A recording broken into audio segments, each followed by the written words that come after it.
ao seu coração da parte de Deus, que diz assim: primeiro o ser humano. Talvez alguns critiquem: que é isso, pastor? Primeiro o ser humano. Vamos tentar entender o contexto do que está sendo falado aqui. Você vai entender tudo o que fala a respeito de evangelho. Fala primeiro a respeito do ser humano. A gente não pode esquecer disso jamais. As pessoas estão colocando tantas coisas antes das pessoas. Estamos colocando ministério, estamos colocando poder, estamos colocando tanta coisa antes disso. E eu tenho a convicção que Jesus não está se agradando dessas coisas. Evangelho segundo escreveu João, capítulo 21, versículos 15 a 19. Vou ficar de pé em reverência à palavra do Senhor. Amém? Quando o juiz entra lá na corte, no tribunal, a gente fica de pé, né? Em respeito ao homem. Por que não vamos ficar de pé diante do Senhor dos céus e da terra? E diz assim o texto bíblico, a partir do versículo 15 do capítulo 21 do livro de João. E depois de terem jantado, disse Jesus a Simão Pedro: Simão, filho de Jonas, ama-me mais do que estes? E ele respondeu: sim, Senhor, tu sabes que te amo. Disse-lhe: apacenta os meus cordeiros. Tornou a dizer-lhe segunda vez: Simão, filho de Jonas, amas-me? Disse-lhe: sim, Senhor, tu sabes que te amo. Disse-lhe: apacenta as minhas ovelhas. Versículo 17. Disse-lhe terceira vez: Simão, filho de Jonas, amas-me? Simão entristeceu-se por ter dito terceira vez: amas-me. E disse-lhe: Senhor, tu sabes tudo, tu sabes que eu te amo. Jesus disse: apacenta as minhas ovelhas. Na verdade, te digo que quando eras mais moço, te cingias a ti mesmo e andavas por onde querias. Mas quando já fores velho, estenderás as tuas mãos, e outro te cingirá e te levará para onde tu não queres. Versículo 19. Disse isso, significando com que morte havia ele de glorificar a Deus. E dito isto, disse-lhe: segue-me. Pai, em tua presença eu me prostro diante da tua grandeza, diante da tua majestade. Eu te peço, usa-me com poder e grande glória para verdadeiramente alimentar o coração do seu povo. Estamos excitados pela oportunidade de compartilhar a tua palavra, mas cientes da responsabilidade que pesa sobre os nossos ombros. Venha falar, Senhor, venha orientar, venha ensinar ao teu povo, para a glória do teu santo nome. Em nome de Jesus, amém. E graças a Deus. Você pode se assentar dando glórias a Deus? Glória a Deus. Estamos aqui diante de um episódio emblemático da vida de um homem chamado Simão Pedro. Esse homem recebe o chamado do Senhor Jesus em um determinado momento da sua vida, onde talvez ele não tivesse mais esperanças. Por quê? Porque a sua vida estava resumida à sua profissão, Simão, o pescador. Talvez aquele homem não esperasse mais nada da sua vida, além da próxima pescaria. Até que um homem chega diante dele e diz assim: segue-me, e eu vou te fazer pescador de homens. Mas esse mesmo capítulo 21 do Evangelho de João mostra, no versículo 3, que este mesmo homem, passados 3 anos, diz: vou pescar. E esse vou pescar, estava falando de voltar atrás. Ora, vamos entender pela Bíblia que aquele que lança a mão do arado e olha para trás não é digno do reino de Deus. Simão, quando diz, vou pescar, e todos os discípulos o seguem, existe um porquê dele ter dito que iria pescar. E a pergunta que fica é esta: por que Pedro foi pescar? Por que Pedro voltou atrás? Ora, dentre tantas respostas possíveis, uma das mais impressionantes e interessantes que eu vejo é que Pedro já não tinha mais nenhuma esperança. A vida sem Jesus é uma vida sem sentido. A vida sem Jesus é uma vida sem esperança. Pedro, quando perde o seu mestre, ele diz: eu preciso voltar a pescar, porque quando eu voltar a pescar, eu novamente terei uma identidade. Querido, muitas pessoas estão voltando atrás porque não tem Jesus nas suas vidas. Muitas pessoas estão voltando atrás porque estão militando por um ministério, por uma placa de igreja. Muitas pessoas estão voltando atrás porque estão batalhando batalhas humanas. Exatamente isso que eu vim aqui para te dizer. Busque a Jesus, porque sem Jesus a tua vida é sem sentido. Pedro entendeu que Jesus era o Messias de Israel, e o Messias de Israel era alguém que libertaria a Israel do jugo político e militar de Roma. O que aconteceu? Pedro ouviu errado. Pedro ouviu algo que Jesus nunca disse. Jesus disse: o meu reino não é deste mundo. Todos os discípulos de Jesus, sem exceção, imaginaram que Jesus seria aquele que libertaria a Israel do jugo romano. Ora, tanto isto é verdade que somente um ficou. E este um que ficou, eu tenho lá minhas dúvidas por que ele ficou, mas o fato é que todos, quase todos, praticamente todos o abandonaram. Por quê? Porque tinham uma coisa chamada expectativas irrealistas. A principal causa das feridas emocionais são as expectativas irrealistas. E eu quero falar nesse texto sobre cura da alma. Por quê? Porque pessoas estão com as suas almas feridas. Pessoas estão com as suas almas machucadas. Por quê? Porque estão estabelecendo ou mantendo em sua vida expectativas irrealistas. Estão ouvindo aquilo que não foi dito. Estão entendendo o que querem entender. E esse é o problema. Pedro entendeu errado.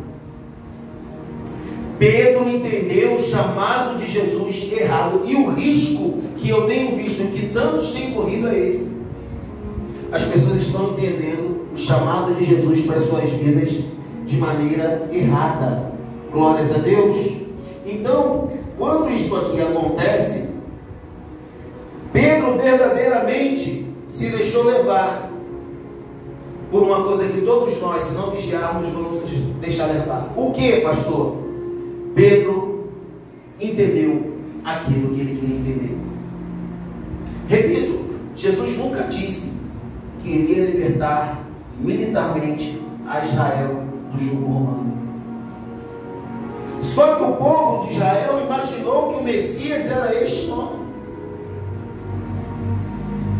Só que o povo de Israel estava escravizado por seu próprio erro, por suas próprias falhas. Do que se queixa o homem? Queixa-se, pois, dos seus próprios pecados. Querido, entenda bem, sempre que você estiver passando por alguma luta, na maioria dos casos, na maior parte das vezes, é consequência das suas escolhas. Israel estava escravizado porque havia um plano, sim, quanto a isso Israel não poderia fazer nada, mas também pelas suas próprias escolhas. Quais escolhas nós temos feito? Será que verdadeiramente as nossas escolhas estão baseadas em Jesus? Será que realmente as nossas escolhas estão baseadas no ser humano? Ou as nossas escolhas estão baseadas em tantas outras coisas? Pedro entendeu aquilo que ele queria entender. É a mesma coisa de eu falar para você: olha, amanhã eu vou fazer alguma coisa para você. E você entender assim: amanhã eu vou fazer alguma coisa para você, então ele vai me dar 500 mil reais. Eu nunca disse para você que eu ia te dar 500 mil reais, mas você entendeu que ia te dar 500 mil reais, e agora? Você entendeu aquilo que você queria entender.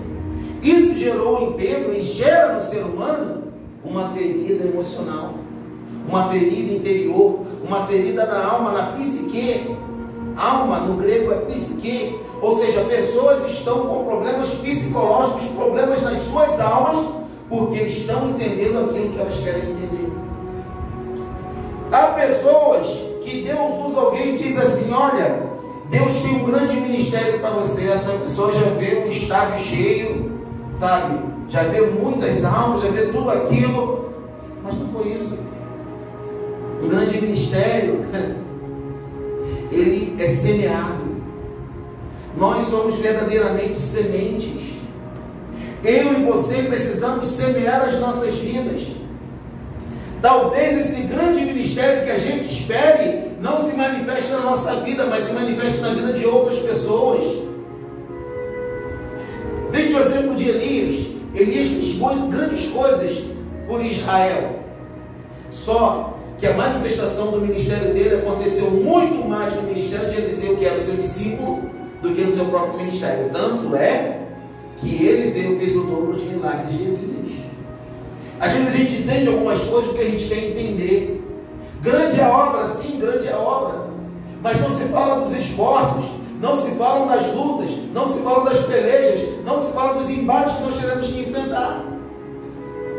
Isso nos gera ferida, nos gera uma ferida interior, porque Deus mentiu. Repare, Deus mentiu. A culpa não é minha que entendi errado, e a culpa também não é de quem falou para mim, mas a culpa é de Deus, porque Deus mentiu. Segundo motivo pelo qual nós temos feridas emocionais: Pedro acreditou em quem não devia acreditar. Pedro acreditou no que o seu coração estava falando. Eu falava sobre isso hoje na nossa leitura de Provérbios, capítulo 7, sobre a questão das emoções. O nosso coração é enganoso. O nosso coração nos engana. E a gente se deixa enganar pelo coração. Uma grande fonte das feridas da alma está nas nossas famílias. São os nossos familiares que nos ferem. Os nossos familiares que nos desestimulam. Vou repetir porque vai bem mais caro.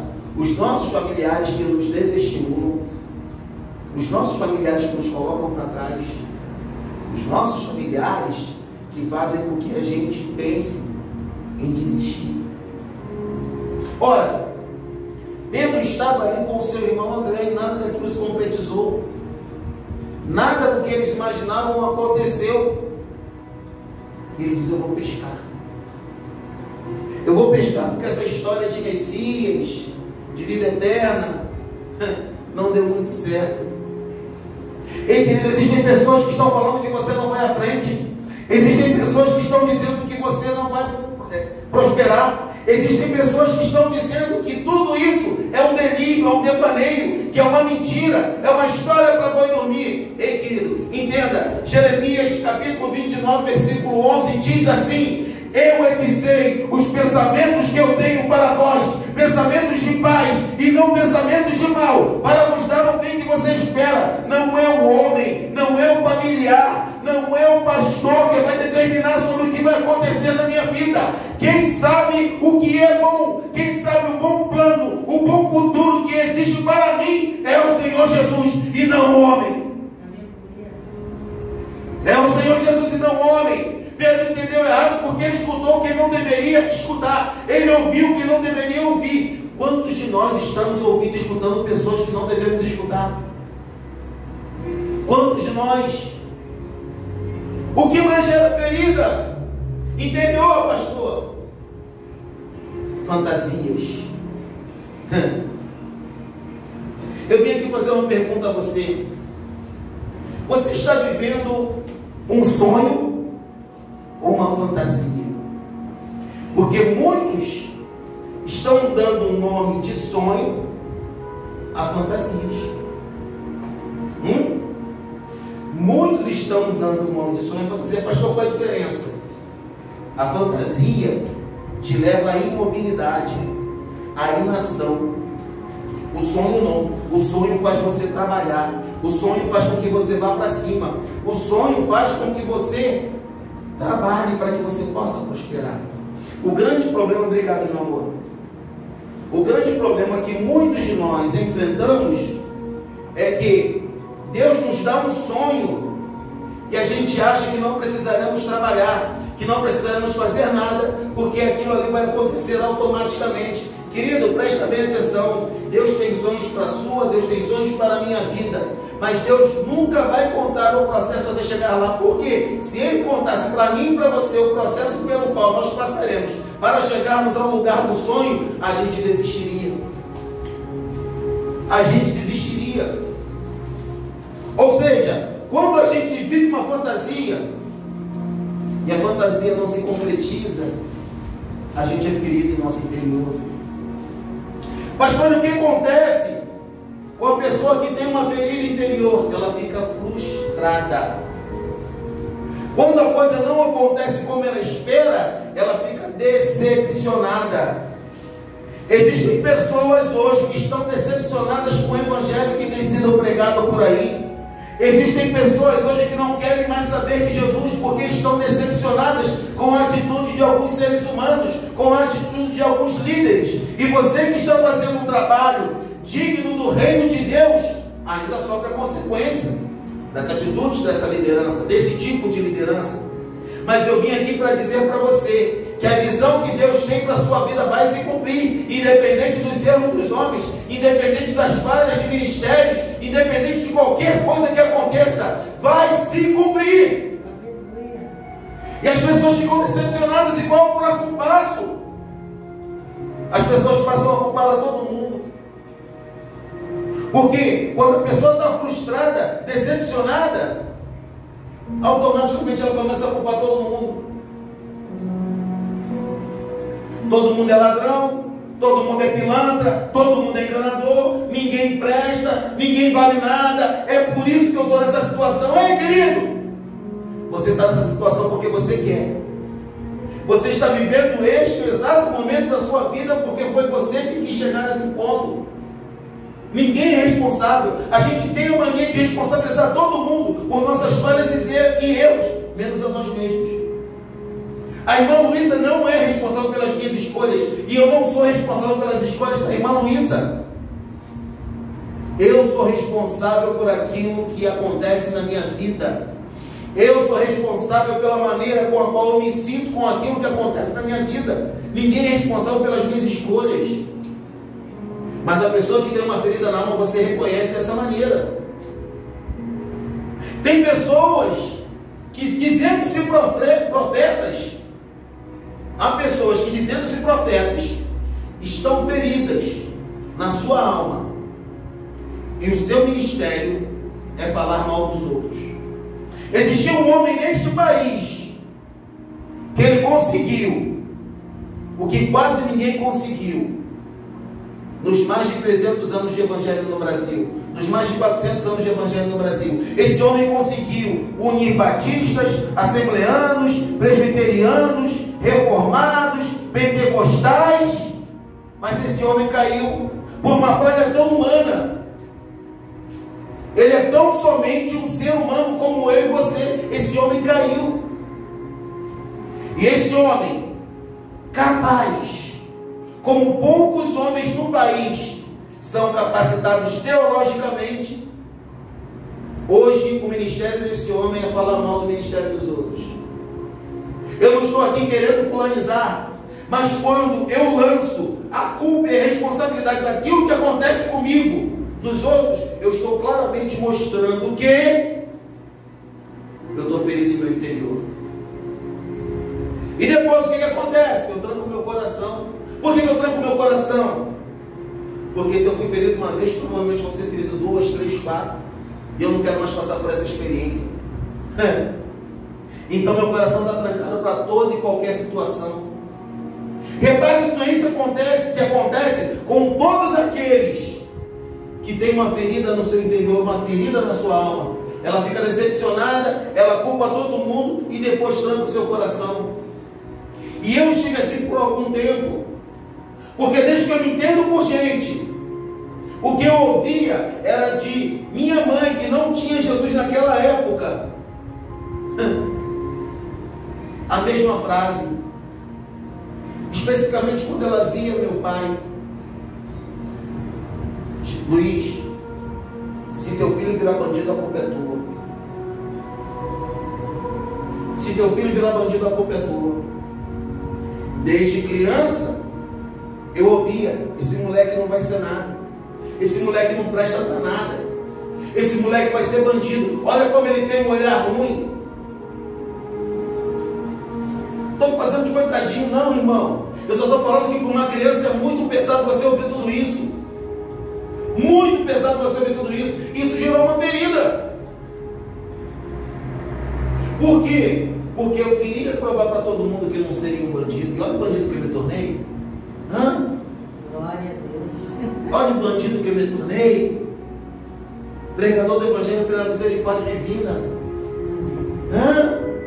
Então, essas coisas ferem pessoas. Existem pessoas que desde a sua mais tenra infância elas estão feridas. Elas não saíram da infância para a idade adulta. Porque a neurologia explica que até os 7 anos a criança está formando o seu caráter. Até os 7 anos a criança está formando o seu caráter. Ela passa por emoções, por situações que ainda hoje estão se mostrando na vida dessa pessoa. E coisas que essa pessoa não conseguiu vencer ainda são resultados de situações que aconteceram quando ela era uma criança. Há pessoas que não entraram ainda na vida adulta porque estão com o seu interior ferido. Estão com o seu interior ferido. Tá bom, pastor, entendi. Mas como eu faço para que minha alma seja curada? Foi isso que eu vim aqui falar para você. A primeira coisa que você precisa para ter a sua alma curada é ter um encontro face a face com Cristo, como Cristo teve aqui com Pedro. Ei, a quem muito é dado, muito é cobrado, e por isso Jesus foi atrás de Pedro. Pedro disse: eu vou pescar. Jesus falou: tu vai pescar sim, mas não peixe, vai pescar homem. Aleluia. E por que Pedro falou que ia pescar, pastor? Porque pelo menos pescando ele tinha uma provisão, ele tinha um reconhecimento, ele se sentia útil. E Jesus está lá vendo, está lá olhando, Jesus está vendo tudo. E eles passam toda a madrugada e não pegam nada. E Jesus pergunta para eles: ei, vocês aí, vocês têm alguma coisa para comer?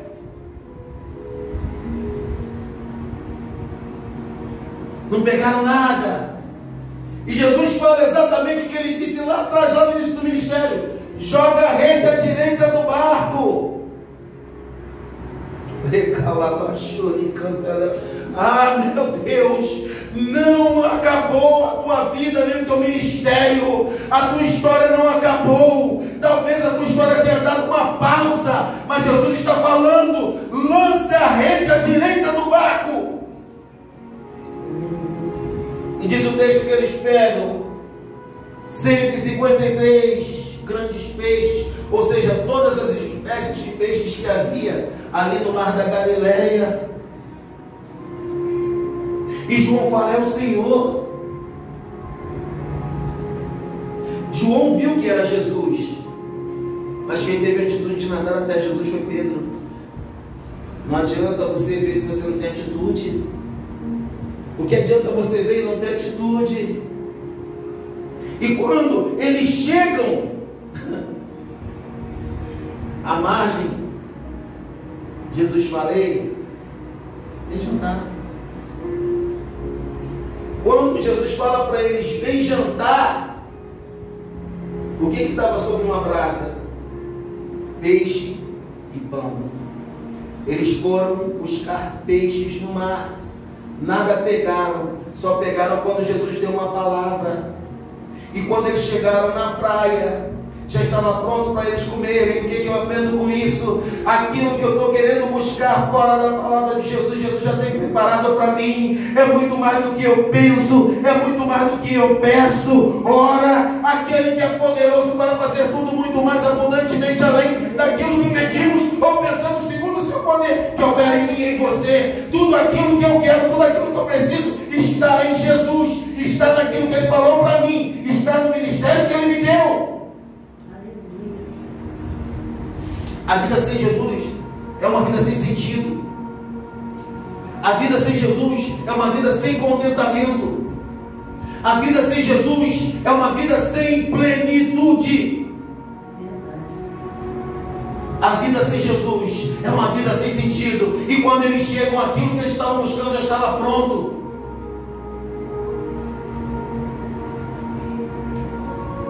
Foi por isso que Ele disse: eu vim para que vocês tenham vida, e vida com abundância. O termo grego não é o bios, a vida onde você nasce, cresce, desenvolve, morre, não. O termo que Jesus usa nesse versículo de João 10 é zoe. É uma vida com abundância, uma vida plena. É isso que Jesus veio trazer. E Jesus confronta aquele homem, confronta o interior daquela pessoa, porque nessa passagem que nós lemos, Jesus pergunta por 3 vezes a Pedro. Eu, como bom pregador que sou, já disse muito por aí, né? Não, Jesus perguntou 3 vezes a Pedro, porque Pedro negou 3 vezes, então eu tinha que perguntar 3 vezes para Pedro ser plenamente perdoado. Já peguei muitos por aí. E Jesus não se iguala ao homem. Ele perdoou e está perdoado e acabou. Vê se Jesus precisaria falar 3 vezes, porque Pedro falou 3 vezes. O que está acontecendo aqui é que Jesus está confrontando a alma de Pedro. Porque ele fala: Pedro, filho de Jonas, e Jonas era um grande pescador da região. Pedro, filho de Jonas, você me ama mais do que a eles? Está falando sobre todos os demais discípulos. E Pedro responde: sim, Senhor, tu sabes que eu te amo. Aqui é um jogo de palavras do grego, tá? Jesus está falando: Pedro, você me ama com amor incondicional? Pedro, você me ama com o ágape, com o amor de Deus? Pedro está falando o seguinte: sim, Senhor, eu te amo com o filéu. O filéu, diferente do ágape ou do agapaó, é o amor entre irmãos, amor entre amigos. Pedro, você me ama? O Senhor sabe que eu gosto do Senhor.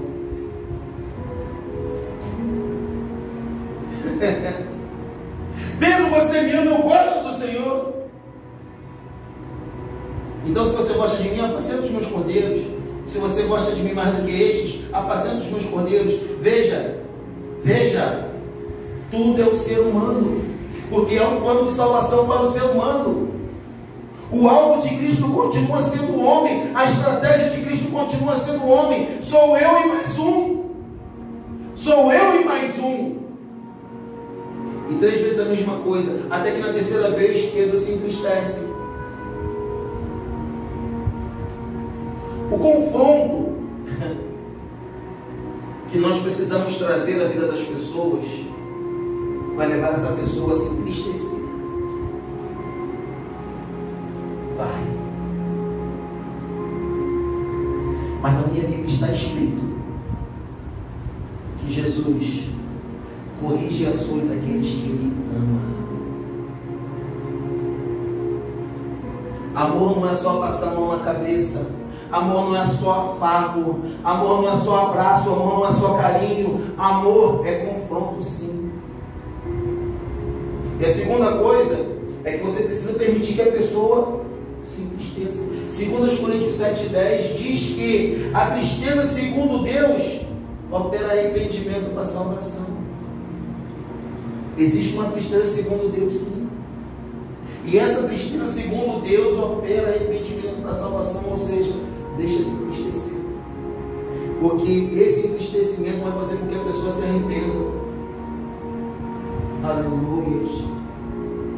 Então, se alguém que você estiver corrigindo tiver de se entristecer, permita que ela se entristeça. Assim ela vai ser curada. A ciência fala, até o século XVIII, se não me falha a memória, 19, existia muito uma técnica chamada sangria. E a sangria era uma técnica que consistia em você permitir que uma pessoa sangrasse para ser curada de algumas doenças, no processo de renovação sanguínea. Irmã Luiz, a enfermeira deve entender melhor isso do que eu.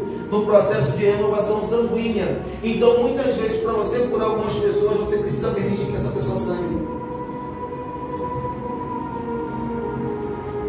Muitas vezes, para você curar uma pessoa, você tem que permitir que essa pessoa sangre.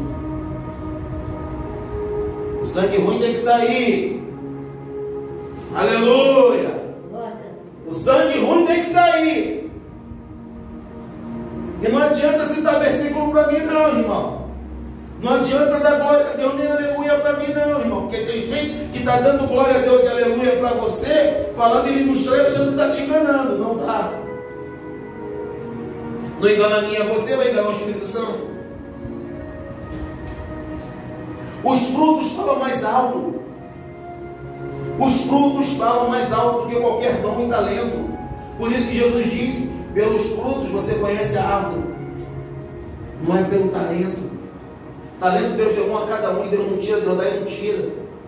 É por isso que tem um monte de gente pregando em pecado, tem um monte de gente cantando no homossexualismo, tem um monte de gente cantando e quando canta o fogo desce, mas está no pecado, está nas drogas, está no álcool, está na prostituição, está na pornografia. Por quê? Porque Deus não tira o talento. E nós seres humanos temos a horrível mania de deixarmos levar pelo talento de alguém. Deus não está preocupado com o talento de ninguém, porque foi Ele que deu. Tem gente que está pregando nos 4 cantos do país, que está com nome em mídia, mas a vida com Deus está desgraçada. Um pastor que eu estive com esses dias, amigo daqui da região, falou assim: se eu ficasse nessa igreja, pastor, e Jesus voltasse, se eu estivesse nessa igreja, eu ia para o inferno. Não vou citar o nome de pastor nem o nome da igreja, embora venha na ponta da língua, mas ele falou: se eu continuar nessa igreja, eu vou para o inferno. Se Jesus volta, eu estou nessa igreja, eu vou para o inferno. Aí você vê nas redes sociais, como eu vi hoje um rapaz falando: todo homem tem seu preço. É verdade, Jesus pagou o meu e o seu com preço de sangue, mas eles estão tocando algo de valor inestimável por preço, e tudo que tem preço é barato. E para Deus, a vida de um homem não tem preço, mas para os homens, por não terem entendido isso aqui, eles conseguem comprar por preço algo que não tem valor. Eu não sei quem é pior, se quem compra ou se quem vende.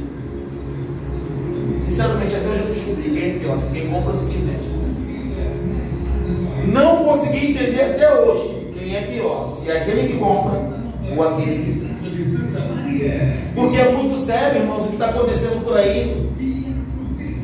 E eu tenho lutado a cada dia para continuar me mantendo fiel, para ser um adorador. Porque eu tenho a convicção que vai chegar o dia em que eu estarei frente a frente, face a face com o meu Jesus, e Ele vai me chamar às conversas.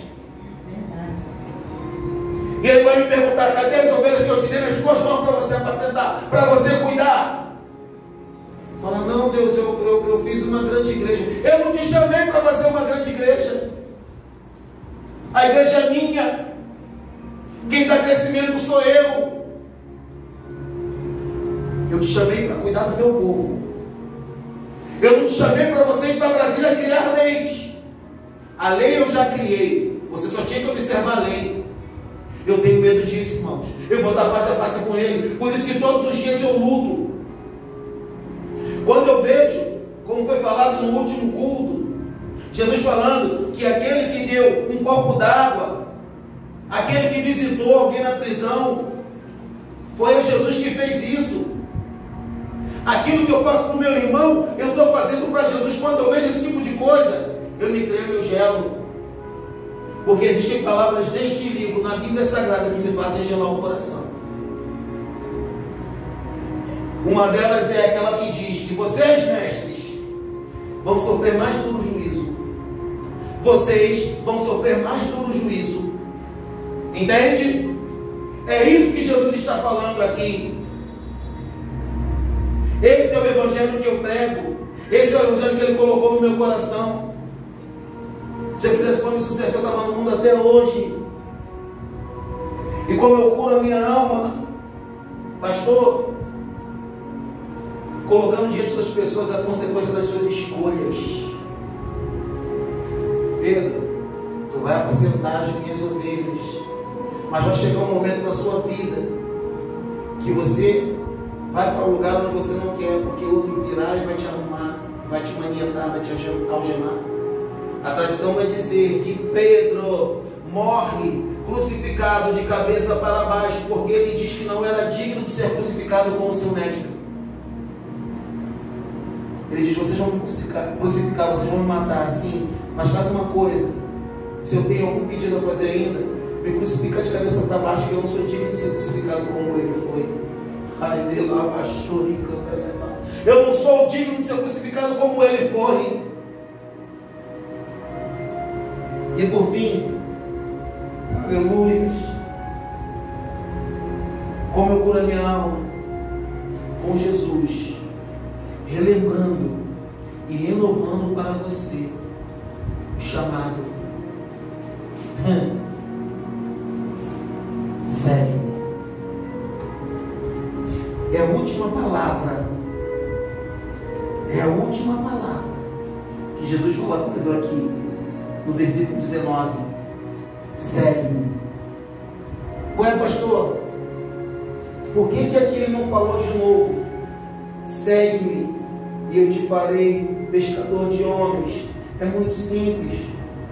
Porque Jesus não fica falando a mesma coisa toda hora. Ele dá uma ordem só e acabou, porque Ele é Senhor e Rei. Por isso que Apocalipse versículo 2, capítulo 5, ele diz: lembra-te, pois, de onde caíste, arrepende-te e volta à prática do primeiro amor, das primeiras obras. É isso que Jesus está falando para muitos aqui hoje.